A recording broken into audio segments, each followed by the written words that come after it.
Shalom, saudaraku yang dikasihi Tuhan Yesus Kristus. 21 Juli 2021 saya akan sampaikan satu tema yang ringan, tetapi patut kita ketahui supaya kita menjadi benar. Saudara, tentang penghakiman dimulai dari rumah Allah. Ini diambil dari ayatnya 1 Petrus 4 ayat 17 sampai 18. Saudara, banyak orang beranggapan bahwa penghakiman dimulai dari rumah Allah. Saudaraku, rumah Allah ini bait Allah, saudaraku, bahwa penghakiman itu terjadi atas orang percaya. Ini ada orang yang selamat dan ada orang yang tidak di bait suci Allah, saudaraku. Jadi orang yang sudah percaya Tuhan Yesus itu ada yang selamat, ada yang tidak. Orang yang sudah bertobat masuk dalam wilayah tabernakel atau bait suci Allah itu dihakimi untuk yang satu mendapatkan kemuliaan, yang satu mendapatkan kehinaan, yang satu mendapatkan surga, yang satu mendapatkan neraka. Saudara, tidak seperti itu. Saudara, saya beritahu bahwa penghakiman yang dimulai dari rumah Allah. Rumah Allah itu bait suci Allah. Saudaraku, kalau di dalam tabernakel itu pelataran, ruang kudus, kemudian ruang maha kudus. Dalam arti rohani apa ini, saudaraku? Orang yang sudah percaya Tuhan Yesus Kristus, bertobat dari dosa-dosanya, kemudian saudaraku dibaptis, kemudian dipenuhi oleh Roh Kudus. Ini tingkatan secara detailnya, saudaraku. Kemudian dipenuhi firman Allah, kemudian bersekutu dengan karunia-karunia Roh Kudus, kemudian bisa menyembah di dalam roh dan kebenaran, kemudian merobek tirai hawa nafsu daging, dan akhirnya menyatu dengan Tuhan, saudaraku, di dalam ruang Maha Kudus. Saudaraku, itulah bait suci Allah. Itulah, saudaraku, pelataran bait suci Allah. Ada pintu gerbang, mesbah korban bakaran, kemudian saudaraku bejana pembasuhan, pintu kemah, kemudian pelita emas, meja roti sajian, kemudian mesbah dupa, kemudian pintu tirai Maha Kudus, dan akhirnya ruang Maha Kudus. Orang yang sudah percaya Tuhan Yesus Kristus itu adalah orang yang saudaraku sudah masuk daerah keselamatan. Jadi di sini, saudaraku, ayo kita akan baca, saudaraku. Kalau penghakiman dimulai dari rumah Allah, ini artinya apa? Saya akan beritahu, saudara. 1 Petrus 4 ayat 17 dan 18. Karena sekarang telah tiba saatnya penghakiman dimulai, dan pada rumah Allah sendiri yang harus pertama-tama dihakimi. Dan jika penghakiman itu dimulai pada kita, bagaimanakah kesudahannya dengan mereka yang tidak percaya pada janji Allah? Ayat 18, dan jika orang benar hampir-hampir tidak diselamatkan, apakah yang akan terjadi dengan orang fasik dan orang berdosa? Amin, saudaraku. Ayat ini, saudaraku, seringkali ditafsirkan bahwa orang yang sudah percaya itu ada yang masuk surga, ada yang masuk neraka. Saudaraku, padahal di dalam ayat ini sangat jelas diterangkan hampir-hampir, saudaraku. Orang yang percaya itu, saudaraku, dan jika orang benar hampir-hampir tidak diselamatkan, hampir tidak diselamatkan, saudaraku. Ini artinya orang yang di pintu gerbang, yang percaya, baru percaya, itu hampir-hampir tidak diselamatkan. Apakah yang akan terjadi dengan orang fasik dan orang berdosa? Saudaraku, di bait suci Allah ini, saudaraku, orang itu dihakimi, saudaraku. Tepatnya itu, saudaraku, kemudian dijelaskan dalam 2 Korintus 5 ayat 10, itu tepatnya bema Kristus, saudaraku. Saat seseorang itu menerima, saudaraku, putusan untuk mendapatkan kedudukan dalam kerajaan surga.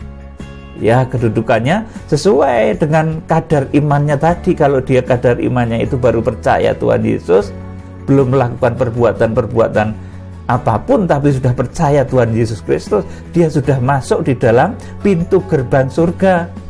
Itu yang dikatakan hampir-hampir, saudaraku, tidak diselamatkan. Kemudian, saudaraku, sudah lebih masuk lagi, sudah mengerti pengorbanan. Saudaraku, mengerti mezbah korban bakaran, mengerti pengorbanan, mengerti berkorban bagi pekerjaan Tuhan, mengerti berkorban bagi sesama. Ini tingkatan mezbah korban bakaran. Kemudian bertobat dari dosa-dosa, ini bejana pembasuhan. Kemudian dipenuhi oleh Roh Kudus, itu pintu kemah. Kemudian dipenuhi dengan firman Allah. Saudaraku, ini meja roti sajian. Kemudian saudaraku, dipenuhi dengan karunia Roh Kudus, ini pelita emas. Saudaraku, kemudian akhirnya bisa menyembah dalam roh dan kebenaran, ini mezbah dupa. Saudaraku, kemudian bisa merobek tirai daging, ini tirai Maha Kudus, dan akhirnya bersatu dengan Allah dalam kekudusan, dalam kemuliaan, menjadi mempelai wanita anak domba Allah. Saudaraku, jadi orang yang sudah, saudaraku, masuk dari tahapan ini, mulai percaya, bertobat, bisa berkorban, kemudian bisa mematikan keinginan hawa nafsu daging, dipenuhi oleh Roh Kudus, itu saudaraku semuanya selamat. Saudaraku, nggak ada yang dicampakkan ke neraka. Jadi di sini saudaraku, karena sekarang telah tiba saatnya penghakiman di situ ditulis sebagai kerima, itu diartikan juga sebagai putusan, saudaraku. Penghakiman dimulai, dan pada rumah Allah sendiri harus pertama-tama dihakimi. Jadi yang pertama-tama dihakimi, saudaraku, dan penghakiman di sini sifatnya itu, saudaraku, 2 Korintus 5 ayat 10 itu merupakan bema, saudaraku, satu pengadilan untuk memberikan putusan, saudaraku, hadiah, putusan kemuliaan kepada orang-orang yang sudah percaya. Jadi pengadilan yang saudaraku dimaksud di sini bukan berarti itu nanti orang Kristen itu ada yang satu diseret masuk neraka, satu diseret masuk dibawa masuk ke surga. Tidak seperti itu, saudaraku. Pengadilan, saudaraku, pada kursi Kristus, pengadilan pada rumah Allah, saudaraku, ini adalah untuk menentukan posisi kedudukan orang-orang Kristen dalam kerajaan surga, yang tingkatannya sudah kurang lebih saya sampaikan tadi. Ya, pintu gerbang, saudaraku, naik sedikit lagi, kemudian saudaraku itu ada mezbah korban bakaran, naik sedikit lagi bejana pembasuhan, naik sedikit lagi, saudaraku, pintu kemah, naik sedikit lagi meja roti sajian, naik sedikit lagi pelita emas, naik sedikit lagi, saudaraku, mezbah dupa, kemudian tirai Maha Kudus dan ruang Maha Kudus. Akhirnya, saudaraku, orang yang sudah masuk dalam proses ini, saudaraku, dihakimi, saudaraku, dihakimi dengan cara, saudaraku, penghakiman dalam bahasa 2 Korintus 5 ayat 10 sebagai bema Kristus, saudaraku. Jadi bukan penghakiman yang satu diseret ke neraka, yang satu dibawa ke surga, itu tidak, tetapi untuk ditentukan di mana posisinya dalam kerajaan surga itu.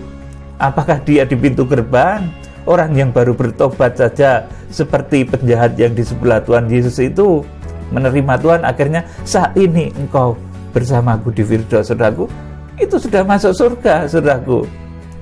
Saudara yang dikasih Tuhan, jadi orang yang sudah percaya itu, saudaraku, itu semuanya, saudaraku, orang-orang yang sudah masuk di bait suci Allah, orang yang percaya, berproses dalam pertumbuhan imannya, percaya, bertobat, kemudian dibaptis, dipenuhi Roh Kudus, dipenuhi firman, saudaraku, dipenuhi karunia-karunia Roh Kudus, kemudian bisa menyembah dalam roh dan kebenaran, saudaraku. Itu mereka semua tidak dihukum, saudaraku, tapi mereka semua akan diadili, saudaraku, untuk mendapatkan kemuliaan di bema Kristus namanya. Ayo kita akan baca 2 Korintus 5 ayat 10. Ini pengadilan yang dimaksud, saudaraku. Jadi pengadilan dari bait suci Allah, dari rumah Allah, pengadilan yang dimulai dari rumah Allah, itu bukan berarti orang Kristen itu nanti, saudaraku, ada yang dicemplungin neraka, yang satu dicemplungin swarga, padahal sama-sama percaya, saudaraku. Mereka akan masuk dalam kerajaan surga semua dan mendapatkan putusan penghakiman untuk menerima kemuliaannya. Saudaraku, jadi bukan dihakimi untuk cemplungin rokok. Saudaraku, ayo kita akan baca 2 Korintus 5 ayat 10. Karena kepercayaan kita kepada Kristus itu tidak ada yang sia-sia. Saudaraku, semuanya diperhitungkan oleh Tuhan. Pengadilan kursi Kristus, saudaraku. Ini 2 Korintus 5 ayat 10. Sebab kita semua harus menghadap tahta pengadilan Kristus, supaya setiap orang memperoleh apa yang patut diterimanya sesuai dengan yang dilakukannya dalam hidupnya ini, baik ataupun jahat. Saudaraku, di sini sebab kita semua harus menghadap tahta pengadilan. Ini bahasa aslinya bema. Bema itu satu tempat putusan hakim pengadilan untuk menentukan pemenang-pemenang lomba. Saudaraku, jadi orang-orang yang sudah percaya bait suci Allah, itu saudaraku, orang yang sudah percaya itu disebut juga bait suci Allah. Entah kadarnya itu pintu gerbang, kadarnya mezbah korban bakaran, kadarnya sudah mencapai tingkat bejana pembasuhan, pintu kemah, saudaraku, bahkan sampai nanti mempelai itu ruang Maha Kudus, saudaraku. Semua, saudaraku, harus menghadap bema. Bema itu satu pengadilan untuk memberikan hadiah. Saudaraku, di mana wasit atau hakimnya ini akan memberikan kemuliaan hadiah kepada orang-orang yang masuk di dalam bema tadi, bema Kristus, tahta pengadilan Kristus. Jadi patut saya sampaikan kepada saudara, orang yang sudah percaya kepada Tuhan Yesus Kristus dengan kesungguhan hatinya, itu pasti diselamatkan. Pasti, saudaraku. Sekalipun untuk tingkatannya itu memang ada bermacam-macam pintu gerbang, saudaraku. Yang ke-1, yang kedua itu, saudaraku, mezbah korban bakaran. Yang ketiga itu bejana pembasuhan. Kemudian yang keempat itu pintu kemah. Yang kelima meja roti sajian. Yang keenam itu, saudaraku, pelita emas. Yang ketujuh itu mezbah dupa. Yang kedelapan itu, saudaraku, pintu tirai Maha Kudus. Kemudian yang ke-9 itu, saudaraku, tabut perjanjian Allah, masuk dalam kesempurnaan. Jadi, saudaraku, di dalam ke-9 tingkatan inilah nanti orang Kristen itu ditentukan posisinya. Yang sedang percaya, baru percaya kemudian meninggal, itu, saudaraku, masuk surga loh, saudaraku. Seperti penjahat yang di sebelahnya Tuhan Yesus itu. Saudara yang dikasih Tuhan, jadi, saudaraku, kita itu harus menghadap tahta pengadilan, bema.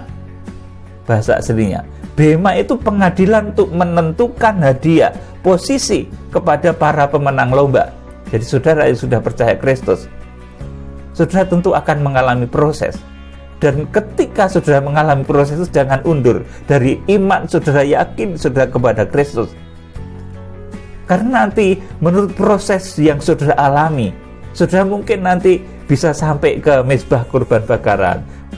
Bahkan puji Tuhan kalau bisa sampai mempelai wanita anak domba Allah, saudara sampai masuk merobek tirai daging dan masuk ruang Maha Kudus. Kalau lagunya sudah ada dari dulu, ku masuk ruang Maha Kudus itu, saudaraku. Tapi itu prosesnya betul-betul berat loh, saudaraku. Yang masuk ruang Maha Kudus itu cuma mempelai.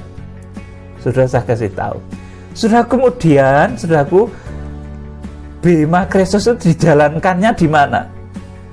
Saudaraku, kenapa ini dikatakan yang pertama dihakimi itu justru adalah orang yang ada di bait suci Allah? Bema Kristus itu dijalankan di mana, saudaraku? Pengadilan kursi Kristus itu dijalankan di mana? Kita akan melihat ini saat dijalankannya pengadilan kursi Kristus. Wahyu pasal 19 ayat 6 sampai 9. Judulnya perjamuan kawin anak domba Allah. Ini, saudaraku, saat perjamuan, saat pengadilan kursi Kristus. Ini gambarannya adalah perjamuan kawin. Ayo kita akan baca. Ini luar biasa ayatnya. Wahyu pasal 19 ayat 6 sampai 9. Lalu aku mendengar seperti suara himpunan besar orang banyak, seperti desau air bah, dan seperti deru guruh yang hebat. Katanya, haleluya, karena Tuhan Allah kita yang maha kuasa telah menjadi raja. Marilah kita bersuka cita dan bersorak-sorai, dan memuliakan Dia, karena hari perkawinan anak domba telah tiba, dan pengantinnya telah siap sedia. dan kepadanya dikaruniakan supaya memakai kain lenan halus yang berkilau-kilauan dan yang putih bersih.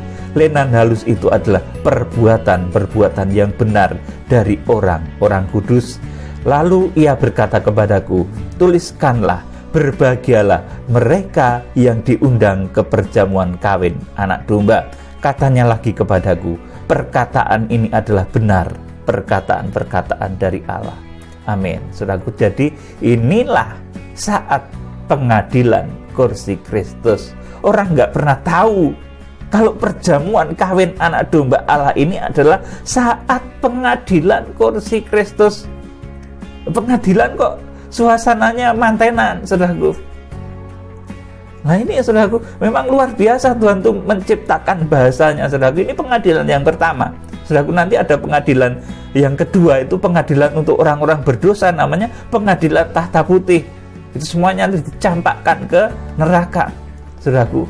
Tetapi saudaraku, Wahyu pasal 19 ayat 6 dan 9 ini adalah yang pertama-tama dihakimi, itu adalah bait suci Allah. Yang pertama-tama akan saudaraku diadili mendapatkan putusan dari bema Kristus, itu adalah saudaraku bait suci Allah. Orang-orang kudusnya itu mereka akan mendapatkan posisi saudaraku mantenan, saudaraku, seperti orang mantenan. Orang mantenan itu posisinya ada apa, saudaraku? Ada berapa, saudaraku?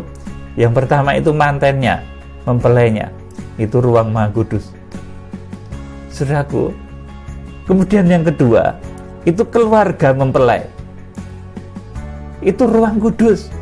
Orang-orang yang mencapai tataran rohani ruang kudus itu keluarga mempelai, atau disebut juga saudaraku keluarga kerajaan Allah. Kemudian saudaraku yang ketiga itu adalah orang-orang yang diundang masuk dalam perjamuan kawin anak domba. Ini adalah orang-orang yang baru percaya, bertobat, saudaraku, dibaptis, tapi belum masuk ruang kudus, saudaraku. Ini mereka juga masuk surga, saudaraku. Tetapi posisi mereka sebagai di dalam perjamuan kawin anak domba ketika Tuhan Yesus Kristus datang, posisi mereka itu, saudaraku, sebagai orang-orang yang diundang. Saudaraku, paham di sini? Jadi pertama tadi ada mempelai. Mempelai itu yang tidak mengalami kematian sampai Tuhan Yesus Kristus datang. Kemudian yang kedua, ini saudaraku keluarga mempelai, ini orang-orang kudus, saudaraku, sejak dulu, saudaraku, sejak zaman Adam sampai Tuhan Yesus Kristus datang, itu orang-orang kudus yang mati di dalam tingkatan iman ini akan masuk di dalam bagian ruang kudusnya Tuhan, saudaraku, menjadi keluarga mempelai. Kemudian saudaraku, yang selanjutnya ini adalah mereka yang diundang dalam perjamuan kawin anak domba. Saudaraku, ini orang-orang yang diundang. Ini dalam bahasa lain ini adalah warga kerajaan Allah. Kalau keluarga mempelai tadi adalah keluarga kerajaan Allah. Tetapi kalau saudaraku, ini saudaraku orang-orang yang diundang ini adalah warga kerajaan Allah. Dia masuk di dalam warga kerajaan Allah. Jadi pengadilan kursi Kristus ini wujudnya adalah perjamuan kawin anak domba Allah. Ini bahasa yang disamarkan oleh Tuhan. Karena saudaraku, saat perjamuan kawin anak domba Allah itu betul-betul itu bukan suasana kengerian, melainkan itu ketika Tuhan Yesus Kristus memberikan posisi-posisi kepada orang-orang benarnya. Bema Kristus yang dalam bahasa kitab Wahyu disebut sebagai perjamuan kawin anak domba Allah. Ini adalah saudaraku saat di mana Tuhan Yesus Kristus memberikan posisi, hadiah, kedudukan kepada orang-orang yang berada di dalam bait sucinya. Saudaraku, jadi 1 Petrus 4 tadi, saudaraku, karena sekarang telah tiba saatnya penghakiman, kerima, dimulai pada rumah Allah sendiri yang harus pertama-tama dihakimi. Pertama-tama itu yang akan dihakimi, yang akan ditentukan nasibnya, posisinya itu orang-orang yang ada di bait suci Allah. Untuk apa? Bukan untuk dicemplungin rokok, saudaraku, tetapi untuk memperoleh hadiah. Saudaraku, memperoleh kemuliaan posisi dalam kerajaan surga. Ayat 18 dari 1 Petrus 4 tadi, saudaraku, dan jika orang benar hampir-hampir tidak diselamatkan, apakah yang akan terjadi dengan orang fasik dan orang berdosa? Saudaraku, orang benar hampir-hampir tidak diselamatkan. Hampir-hampir itu artinya, saudaraku, hampir tidak diselamatkan itu artinya selamat loh, saudaraku. Perhatikan baik-baik. Dan jika orang benar hampir-hampir tidak diselamatkan, hampir tidak diselamatkan, ini yang di pintu gerbang. Ya, kalau orang percaya Kristus saja tetapi perbuatannya masih belum bisa mematikan keinginan daging, belum mengerti berkorban bagi pekerjaan Allah, bagi sesama, saudaraku, ya, saudaraku, ini hampir-hampir tidak diselamatkan, tetapi tetap selamat karena sudah terima Tuhan Yesus Kristus. Mereka kalau mati tetap masuk di dalam satu tempat yang baik, seperti penjahat yang di sebelah Yesus. Dikatakan, saat ini juga engkau berada di Firdaus. Saudaraku yang dikasihi Tuhan Yesus Kristus, jadi sudah saya beritahu bahwa penghakiman dimulai pada rumah Allah ini bukan berarti orang yang sudah percaya Kristus itu kemudian ada nanti yang satu diuncalin neraka, yang satu dibawa ke surga. Tidak seperti itu, saudaraku. Bait suci Allah itu tidak ada yang dicampakkan ke neraka. Dari pintu gerbang sampai dengan ruang Maha Kudus, saudaraku, mereka mendapat posisi di surga semua. Bait suci Allah itu surga, saudaraku. Kecuali nanti di zaman antikris memang pelataran itu ditinggalkan pun, saudara, kalau tetap memegang nama Yesus dan menolak tanda 666, mereka tetap diselamatkan dan nanti masuk, saudaraku, menjadi orang-orang yang selamat, menjadi martir-martir, saudaraku, masuk dalam kerajaan Allah, masuk sebagai pewaris kerajaan 1000 tahun damai. Sudah yang dikasih Tuhan, jadi sekali lagi ini saya tegaskan kepada saudara bahwa penghakiman dimulai dari rumah Allah ini bukan berarti orang yang percaya itu yang satu nanti ada yang diuncalin neraka, yang satu saudaraku dibawa ke surga. Tidak seperti itu. Tetapi saat itulah, saudaraku, ketika Tuhan memberikan posisi kedudukan kepada orang-orang yang percaya kepadanya, yang kadarnya pintu gerbang itu dikatakan yang hampir-hampir tidak diselamatkan, hampir saidis, saudaraku, sudah lewat, nggak terselamatkan.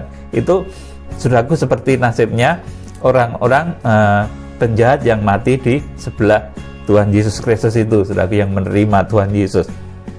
Saudara, jadi sekali lagi penghakiman dimulai dari rumah Allah itu bukan berarti rumah Allah atau orang percaya atau gereja Tuhan, orang yang sudah percaya yakin kepada Tuhan Yesus Kristus itu ada yang diuncalkan neraka, satunya masuk surga. Itu tidak, saudaraku.